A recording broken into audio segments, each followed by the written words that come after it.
আসসালামু আলাইকুম প্রিয় দর্শক, সকলকে আমন্ত্রণ জানাচ্ছি। আজ রবিবার 2 নভেম্বর 2025-এর খুবই গুরুত্বপূর্ণ নতুন নিম্নচাপ, ঘূর্ণিঝড়, তাপপ্রবাহ, শৈত্যপ্রবাহ ও আজকের ঝড় বৃষ্টির খুবই গুরুত্বপূর্ণ আবহাওয়ার খবর নিয়ে। এদিকে শান্ত বঙ্গোপসাগর আবারও হয়েছে অশান্ত। ঘূর্ণিঝড় মন্থা তৈরি হওয়ার পর আবারও তৈরি হয়েছে শক্তিশালী নতুন লঘুচাপ। পরবর্তী 72 ঘন্টার মধ্যেই রূপ নিতে পারে সুস্পষ্ট লঘুচাপ বা নিম্নচাপে। পরবর্তী সময়ে ঘূর্ণিঝড় সেনিয়ারে পরিণত হওয়ার সম্ভাবনা রয়েছে। ঘূর্ণিঝড় তৈরি হওয়ার পর এটি বাংলাদেশ নাকি ভারতে কোথায় আঘাত হানতে পারে, বিস্তারিত আবহাওয়ার রিপোর্ট থাকছে আজকের এই ভিডিওটিতে। এছাড়াও পরবর্তী 72 ঘন্টা সারা বাংলাদেশে আবহাওয়া কেমন থাকবে, কোন কোন জেলাগুলিতে ঝড় বৃষ্টি হতে পারে, আসাম, মেঘালয়, ত্রিপুরা, মিজোরাম ও পশ্চিমবঙ্গ সহ প্রত্যেকটা জেলার বিস্তারিত আবহাওয়া আপডেট তুলে ধরবো। অবশ্যই ভিডিওটি না টেনে শেষ পর্যন্ত দেখতে থাকুন। কে কোন জেলা থেকে দেখছেন ঝটপট কমেন্ট করে জানিয়ে দিন। প্রতিনিয়ত আবহাওয়ার খবর পেতে আমাদের ইউটিউব চ্যানেলটিকে সাবস্ক্রাইব করে রাখুন।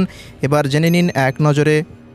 প্রিয় দর্শক, আমরা সরাসরি এ পর্যায়ে চলে আসলাম মেঘলা মোডে। আমরা শুরুতে এই মুহূর্তে দেখে নেব আজ সারাদিন দেশের কোন কোন অঞ্চলগুলোতে আকাশে কী পরিমাণ মেঘের উপস্থিতি থাকতে পারে এবং আগামীকাল থেকে পরবর্তী 72 ঘন্টা দেশের 8টি বিভাগের 64 জেলা, আসাম, মেঘালয় ও ত্রিপুরা রাজ্যে মেঘের উপস্থিতি শুরুতে দেখে নেব এবং বঙ্গোপসাগরের নতুন যে সিস্টেম তৈরি হয়েছে সেই সিস্টেমের একটা আপডেট দেখে নেব। এর পরবর্তীতে চলে যাব বৃষ্টিপাতের খবরে।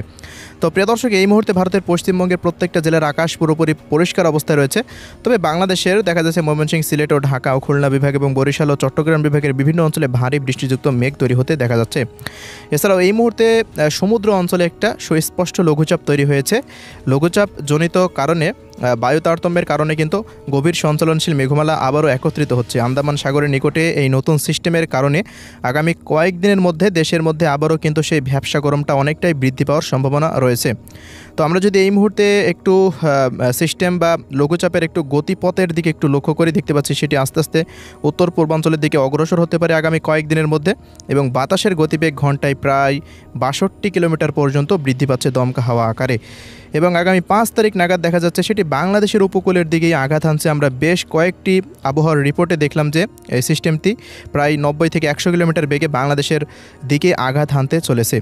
তো এখনও কিন্তু আমরা সুস্পষ্টভাবে বা নির্দিষ্টভাবে কিন্তু বলতে পারছি না এটা বাংলাদেশে আঘাত হানবে কিনা, কারণ আবহাওয়ার যে মডেলগুলো সেগুলোও কিন্তু আস্তে আস্তে এর গতিপথটা পরিবর্তন করতে পারে। এজন্য আগামী 48 ঘন্টা পরেই বলা যাবে যে ঘূর্ণিঝড় বা নিম্নচাপ দেশের দিকে আসতে পারে কিনা এবং কোন অঞ্চলে নির্দিষ্টভাবে আঘাত আনতে পারে সেই আপডেটটা আমরা জানিয়ে দিতে পারবো।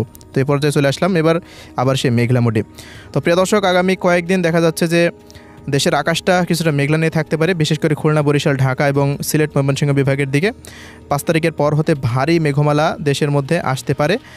চট্টগ্রাম, বরিশাল, ঢাকা এই অঞ্চলগুলোতে সবচেয়ে বেশি মেঘের উপস্থিতিটা লক্ষ্য করা যাবে। তবে রংপুর, রাজশাহী বিভাগে কিন্তু এইবারে তেমন কোনো মেঘের উপস্থিতিটা লক্ষ্য করা যাবে না বলে ধারণা করা যাচ্ছে।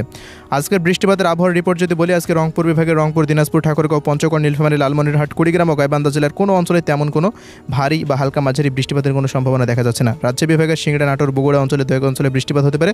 তবে রাজশাহীর অন্যান্য অঞ্চলগুলোতে তেমন কোনো বৃষ্টিপাতের আশঙ্কা করা যাচ্ছে না। আজকে আকাশটা মেঘলা নিয়ে থাকতে পারে।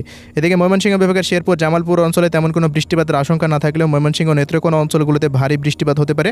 এদিকে সিলেট বিভাগে সিলেট, সুনামগঞ্জ, মৌলভীবাজার, হবিগঞ্জ জেলাগুলিতেও ভারী মাত্রার বৃষ্টিপাতের আশঙ্কা করা যাচ্ছে। এদিকে ঢাকা বিভাগের ঢাকা শহর সহকারে দেখা যাচ্ছে সিদ্ধিরগঞ্জ, 2500, রূপগঞ্জ, এদিকে নরসিংদী, মুন্সিগঞ্জ, কটিয়াদি, কিশোরগঞ্জ, এদিকে দেখা যাচ্ছে কাপাসিয়া, এরপর টাঙ্গাইল, বাংশাইল, গাজীপুর অঞ্চল, এদিকে শরীয়তপুর, মাদারীপুর, গোপালগঞ্জ, রাজবাড়ী, ফরিদপুর, মানিকগঞ্জ অঞ্চলগুলোর বিভিন্ন জায়গার উপর দিয়ে বিক্ষিপ্ত মানের বৃষ্টিপাত হতে পারে আজকে, এমনই পূর্বাভাসে উঠে আসছে।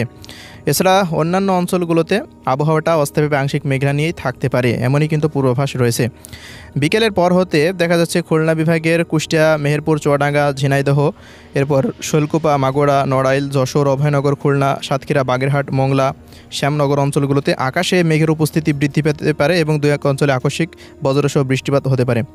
এদিকে বরিশাল বিভাগের বরিশাল, কাউখালী, জিয়ানগর, মঠবাড়িয়া, মির্জাগঞ্জ, পাথরঘাটা, কলাপাড়া, কুয়াকাটা, চরফ্যাশন, লালমোহন, বুরহানুদ্দিন, হাতিয়া, ভোলা, মোট কথা বরিশালের 6টি জেলার উপর দিয়ে আজকে বৃষ্টিপাতের আশঙ্কা রয়েছে।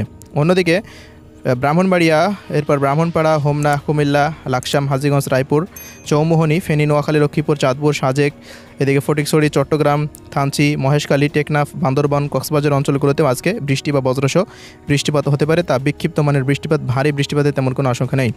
আজকে ত্রিপুরা রাজ্যের আমবাসা, আগারতলা, আরামপুর, আইজল, শিলচর, হোদাইপুর অঞ্চলগুলোতে মাঝারি থেকে ভারী বর্ষণ হতে পারে। অন্যদিকে ভারতের পশ্চিমবঙ্গের কোনো অঞ্চলেই আজকে তেমন কোনো বৃষ্টিপাতের আশঙ্কা নেই। উত্তর দক্ষিণ 24 পরগনা, পূর্ব পশ্চিম মেদিনীপুর, পুরুলিয়া, বাঁকুড়া, বর্ধমান, হাওড়া, হুগলি, নদিয়া, শান্তিপুর, কাটোয়া, সিউড়ি, নলহাটি, দুর্গাপুর, মালদা, উত্তর ও দক্ষিণ দিনাজপুর, বীরভূম, মুর্শিদাবাদ, শিলিগুড়ি, দার্জিলিং, আলিপুরদুয়ার, কোচবিহার, কালিম্পংয়ের কোনো অঞ্চলে তেমন কোনো বৃষ্টিপাতের আশঙ্কা নেই। আসাম রাজ্যের 2-1 অঞ্চলে বিক্ষিপ্ত মানের বৃষ্টি বা বজ্রসহ বৃষ্টিপাত হতে পারে। চট্টগ্রাম বিভাগে বৃষ্টিপাতের পরিমাণ আগামীকাল থেকে কিছুটা বৃদ্ধি পেতে পারে এবং 4 তারিখ বা 5 তারিখে সিস্টেমজনিত বা নিম্নচাপের কারণে বৃষ্টিপাতের পরিমাণ ভারী থেকে অতি ভারী মাত্রার আকার ধারণ করতে পারে। তো এই ছিল প্রিয় দর্শক আজকের সংক্ষিপ্ত আবহাওয়ার রিপোর্ট। আল্লাহ হাফেজ।